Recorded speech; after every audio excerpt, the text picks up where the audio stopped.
In chemistry class, my classmates and I secretly mixed two elements. The moment we placed it in the alcohol lamp, the flame shot up violently. Just then, the teacher suddenly approached, so we immediately poured the fuel into the sink.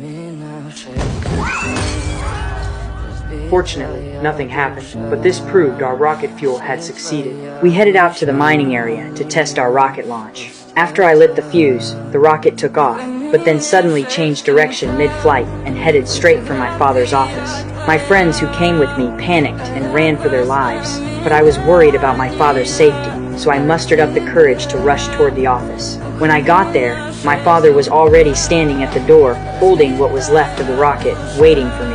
Before I could even explain, he launched into a tirade about how worthless I was, how my dreams amounted to nothing, and banned me from building any more rockets at the mine. Then he tossed the rocket into the trash. That wasn't all. He threw out all the materials I had stored in the basement, too. But I wasn't about to give up. The next day, I went to the library and checked out a book about rocketry. With my friend's help, I built a brand new rocket using scrap materials, and we took it to a remote mountain to test it. To my dismay, the rocket veered off course again mid-flight and nearly hit a guy who was watching. Surprisingly, he wasn't mad at us. Instead, he pointed out the problem: ordinary steel can't withstand sustained high temperatures. We needed SAE, high-temperature steel, but that kind of steel was rare and crazy expensive, way beyond what I could afford. So we headed to an abandoned railroad track and started pulling up rails. Just as we were getting excited about the money we'd make, we heard a train whistle in the distance.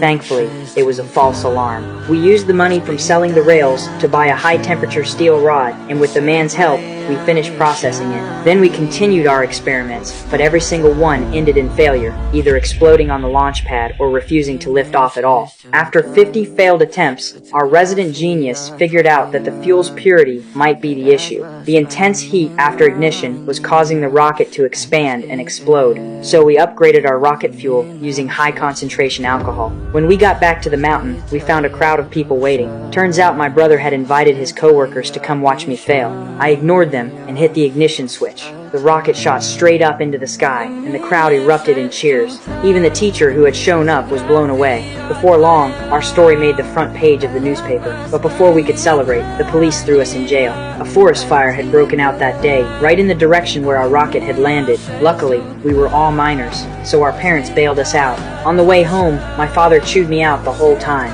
After that, our rocket team disbanded. To avoid causing any more trouble, we burned all our blueprints and our dreams along with them. That night, when I got home, I learned that my dad had been seriously injured while trying to rescue a trapped